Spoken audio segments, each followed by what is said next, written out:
So we see Jesus here doing it. He does it for 40 days. Now the experts in the field that study this will tell you that about after 5 to 6 days you lose your appetite completely. But when your hunger does come back, it comes back at the point where you're about to die. So now Jesus at this point, this 40th day, he's now at that point where he is starving to death. Physically he is at the point of death. So Jesus starving here, he is then tempted by Satan. But remember, as he's being tempted by Satan, who was the one who led him out to the wilderness? It was the Spirit. The Spirit led him to the wilderness area. And why do you think the Spirit would do this to Jesus? We've just had this awesome moment here.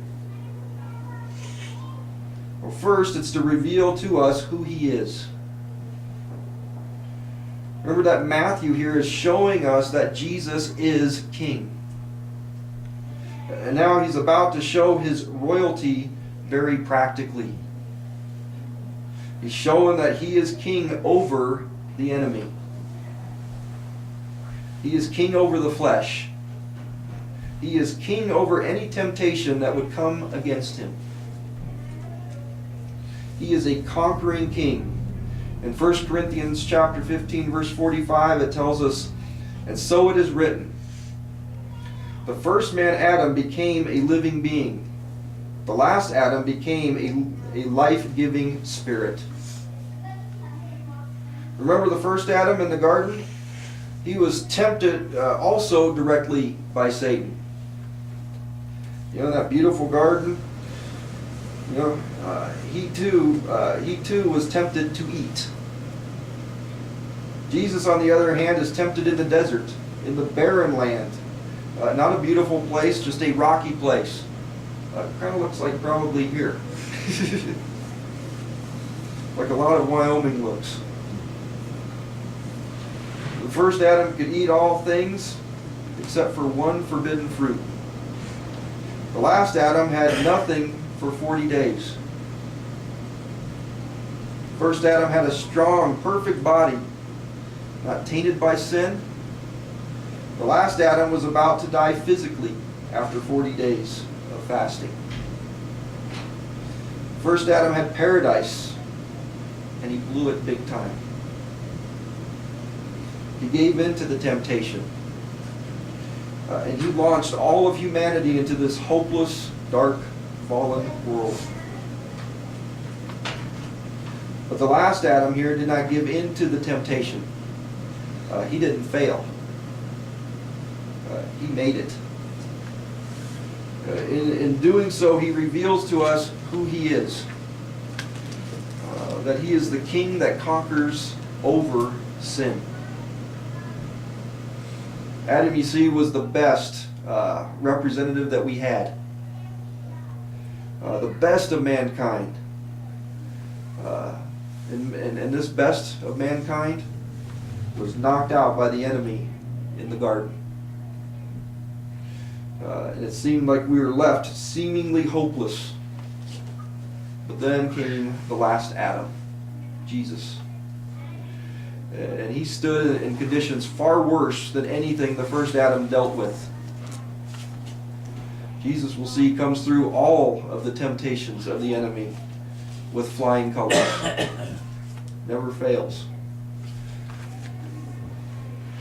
He won't give in to any. He won't give in to any of this. None of it. See, Jesus was victorious and complete. The Spirit is saying, I want people to know who you are, Jesus. You are the King that conquers sin.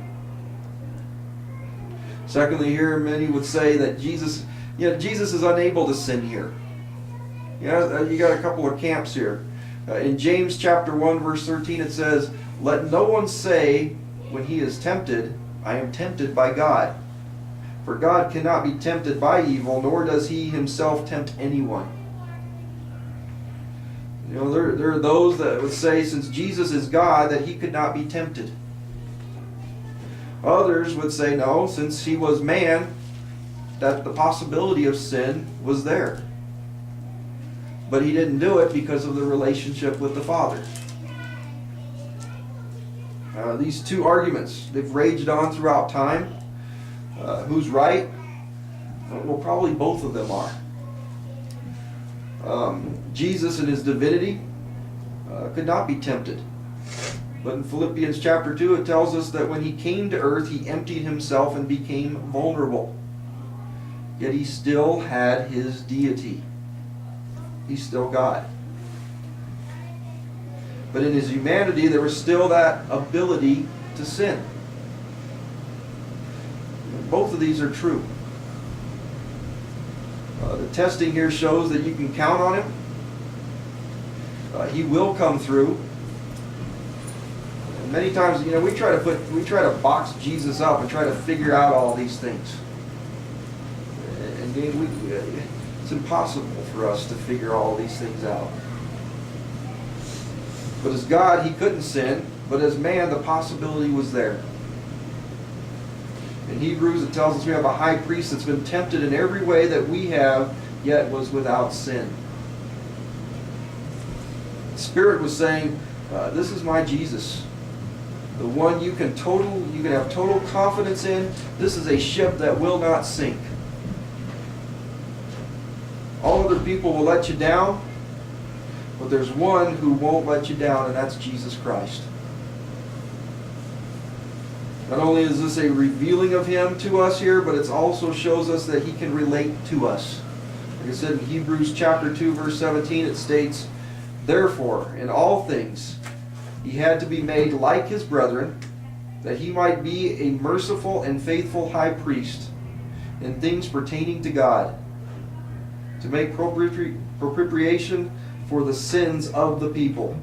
For in that he himself has suffered being tempted.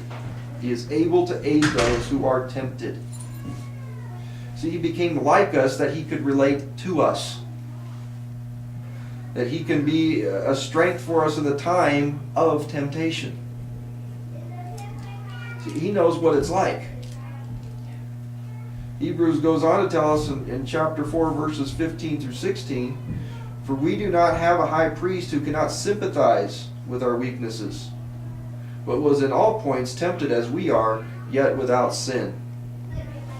Let us therefore come boldly to the throne of grace, that we may obtain mercy and find grace to help in time of need. See, because Jesus went through it, we have a high priest that prays for us effectively and mercifully, because he can relate to us. He's been there. You know, one of my pet peeves is when people come up and say, well, I know how you feel. Nobody knows how you feel. But Christ does. You know, only you and God know how you feel. See, he's not shocked by your temptation. He's not shocked when you sin. It tells us that, in all points that he was tempted, but yet he was without sin. He didn't give in to the temptation. You ever notice that, how you try to avoid, you get tempted and you get tempted? It just builds and builds and builds until finally you come to that point where you give in. Think about how it must have been like to be Jesus, because that temptation kept coming and coming and coming to him, yet he didn't give in.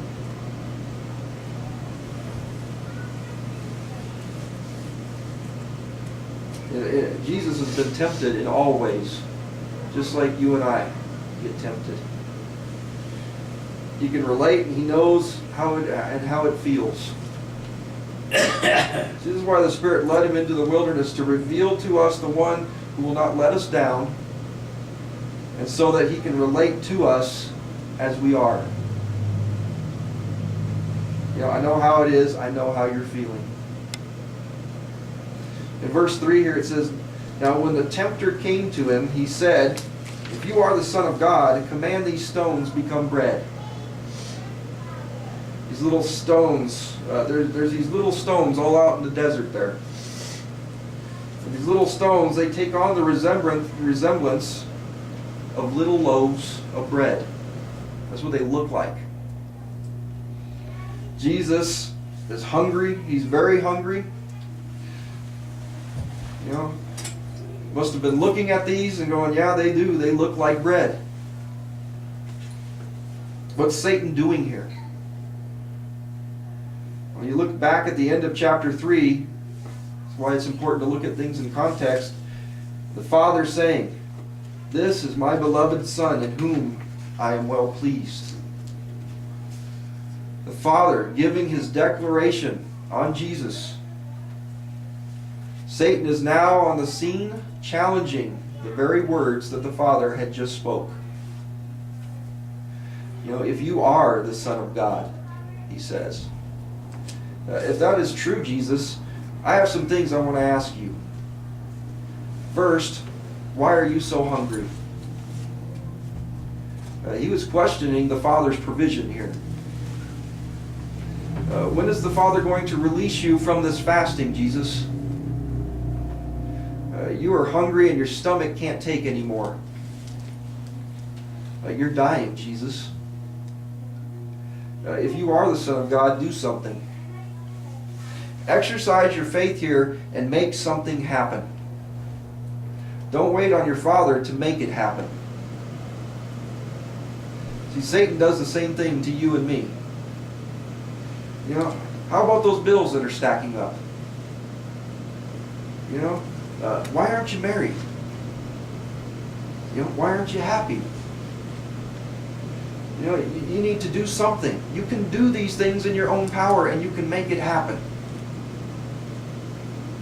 Make it happen now. You know, if you are the Son of God, make it happen now. Do something.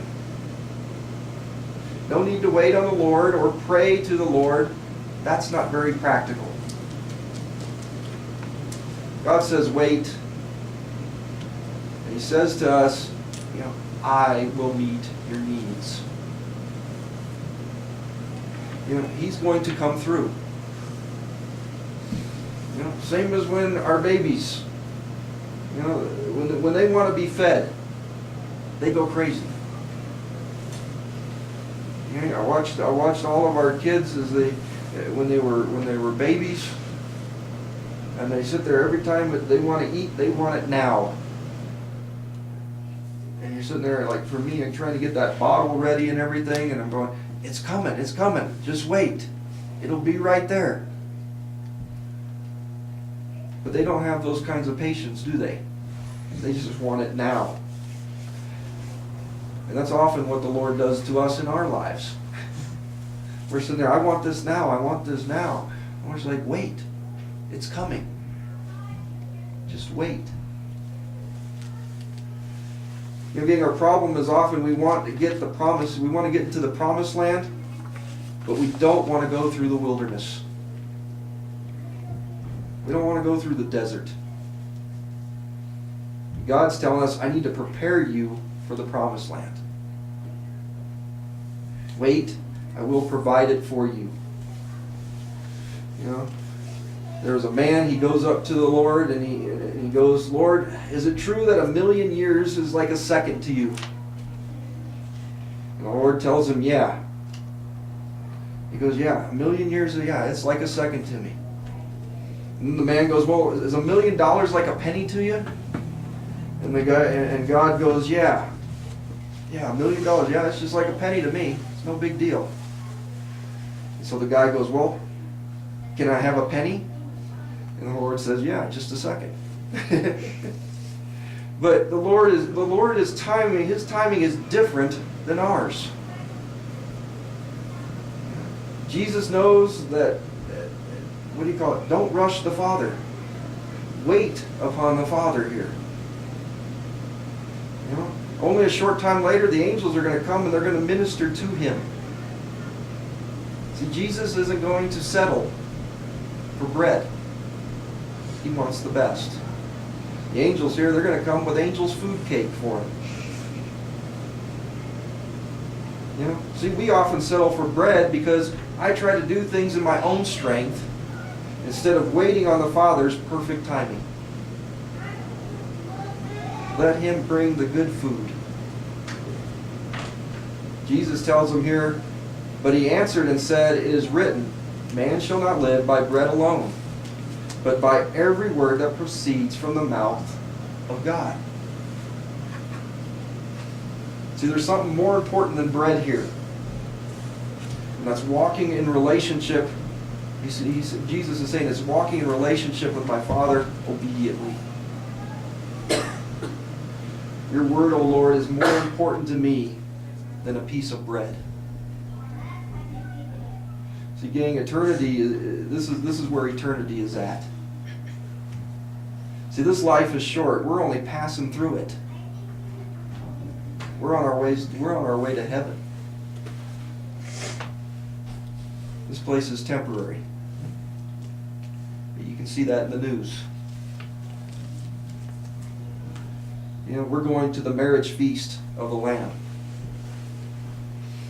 You know, our homes in this life, no matter how nice they may be, are mere dumps in the kingdom.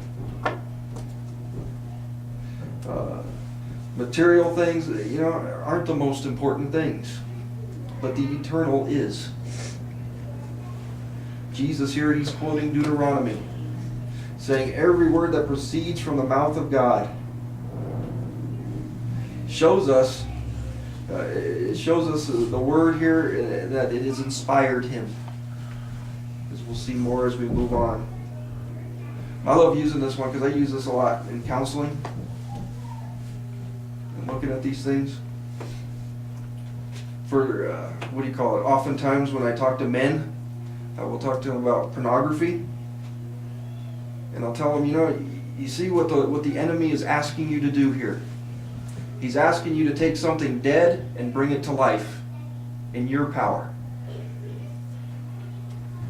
That's why men struggle with pornography so much. Because they bring a dead object to life in their mind and it fills their physical need. The enemy is really basically tempting you, turn stones into bread.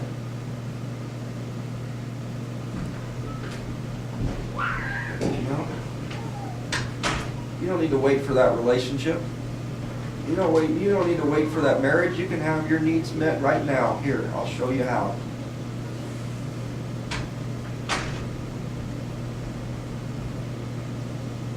Jesus doesn't come into that temptation. So everything comes from the mouth of God. All of our provision comes from the Father.